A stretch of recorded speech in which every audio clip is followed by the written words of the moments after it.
Somasi kuasa hukum keluarga Presiden SBY terhadap sejumlah politikus bisa jadi karena kekhawatiran SBY terhadap kader Demokrat agar tidak kembali terjerat kasus hukum. Dan pemirsa, kita akan membahasnya bersama pengamat politik, Bapak Heri Budianto. Pak Heri, terima kasih telah hadir bersama kami di Studio Berita 1. Pak Heri, ini bagaimana kemudian penilaian Anda mengenai langkah SBY untuk kemudian melakukan somasi terhadap sejumlah pihak yang dikatakan pernyataannya tidak benar menurut SBY? Ya, ini lebih kepada upaya untuk mempertahankan diri atau upaya untuk melakukan sebuah tadi sudah disebut oleh Bung Fahri sebagai self defense ya yang dilakukan oleh SBY. Kita tahu ada kekhawatiran yang besar. Saya melihat bahwa di akhir masa jabatan memang Presiden SBY ini terlihat seperti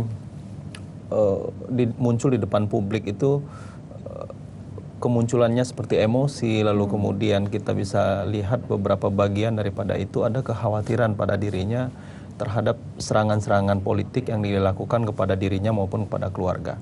Nah, sehingga upaya menunjuk pengacara untuk melakukan pembelaan secara hukum ya, terutama kan yang disasar adalah yang disebut oleh pihak Cikeas atau istana, kita katakan seperti itu, adalah serangan-serangan yang bersifat pribadi kepada keluarga. Tapi ternyata kalau kita lihat dari 3 nama yang muncul belakangan, itu kan bukan hanya upaya yang dilakukan kepada keluarga, tapi juga kepada Wapres Budiono misalnya ya, Rizal Ramli yang sangat getol ya menyuarakan soal kasus Bank Senturi. Nah, akhirnya ini kan menjadi sebuah hal yang besar, yang panjang. Artinya juga melibatkan berbagai macam orang dekat, katakan seperti itu, atau jajaran di kabinet juga seperti itu. Nah, tapi Pak Heri, menurut tim kuasa hukum mengatakan bahwa ini sebagai bentuk pelajaran agar kemudian agar lebih bisa saling menghargai, menghormati seperti itu.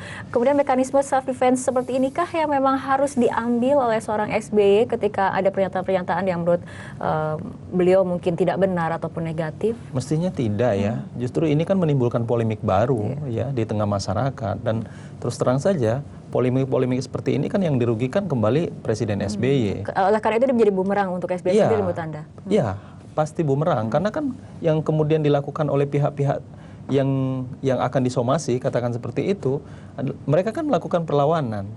Nah, melakukan perlawanan ya ketika dipanggil saja sudah mulai ada celah misalnya ya. Ya ini yang menurut catatan saya ada hal-hal yang sangat sederhana tapi administratif yang luput dari pengamatan atau yang dilakukan oleh kuasa hukum kan, misalnya surat yang salah dan lain sebagainya, ada redaksional yang keliru dan lain sebagainya. Ini kan menurut saya mestinya tidak dilakukan ya, tidak terjadi ya hal-hal yang seperti ini.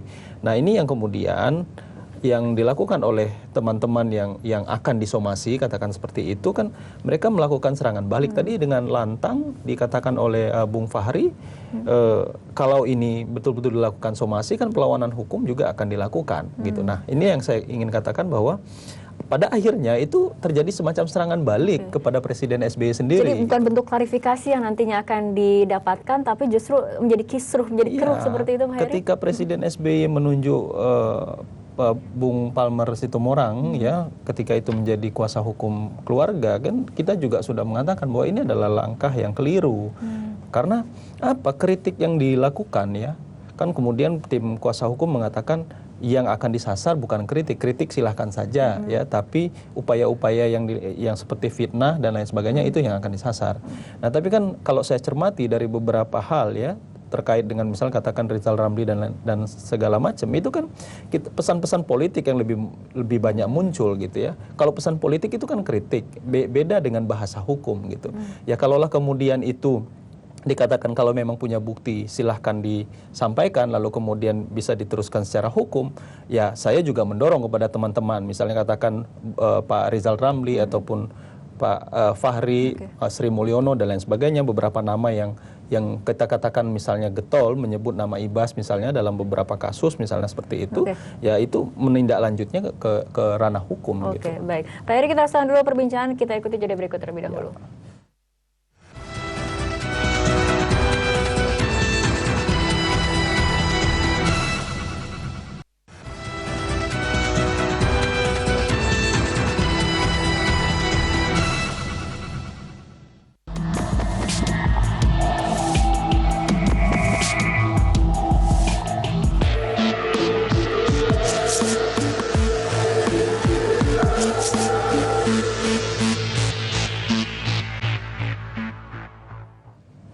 Pemirsa, dialog kembali kami lanjutkan. Pak Heri, jika kemudian tujuan SBY adalah tadi dikatakan oleh tim kuasa hukumnya memang ini pelajaran seperti itu, ataupun inginnya adalah klarifikasi, bukankah kemudian seharusnya ada pernyataan membantah ataupun pernyataan bantahan, argumentasi yang kuat akan cukup mematahkan tudingan-tudingan itu tanpa kemudian harus masuk ke ranah hukum menurut Anda, atau bagaimana? Begini, ada dua hal harus kita bedakan. Karena selama ini yang direspon oleh Presiden SBY itu ada dua hal menurut saya. Yang pertama adalah semua wacana atau isu-isu atau perkataan atau materi-materi yang ada di pengadilan.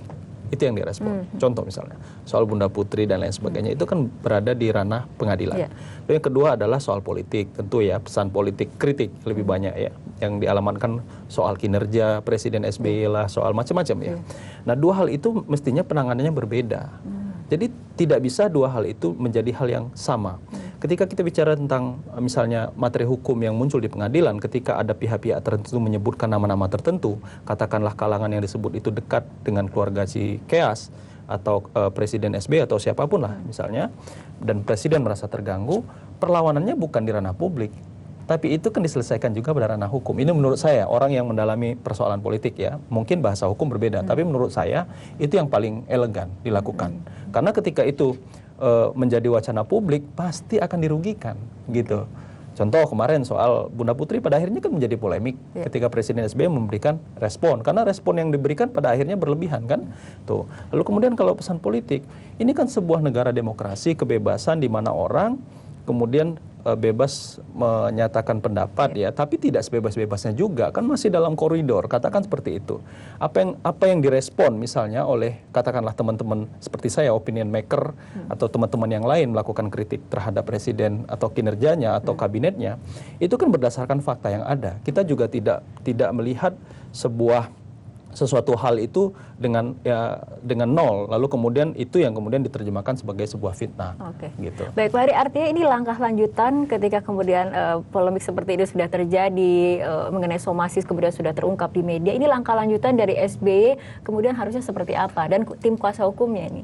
Ya, saya justru mengatakan karena ini sudah terlanjur ya, mestinya tidak perlu ada kuasa hukum. Kalau ada ya mungkin berhenti saja ya, karena masa waktu beliau tinggal sebentar lagi, lebih baik fokus pada kinerja agar pada saat nanti menyelesaikan masa tugasnya itu betul-betul ya, artinya soft landingnya itu memang betul-betul bagus, mulus ya.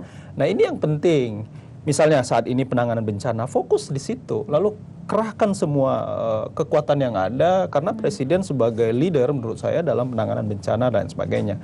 Nanti publik ya peduli apa kita dengan politisi, memang di tahun politik kan memang mencari celah. Namanya juga tahun politik, sebentar lagi kontestasi pemilu, pilpres ya, pasti akan melihat dari perspektif yang negatif. Tapi menurut saya yang paling penting adalah SBY ketika dia membangun pencitraan bukan di mata politisi lawan-lawan politiknya, tapi kepada semua masyarakat.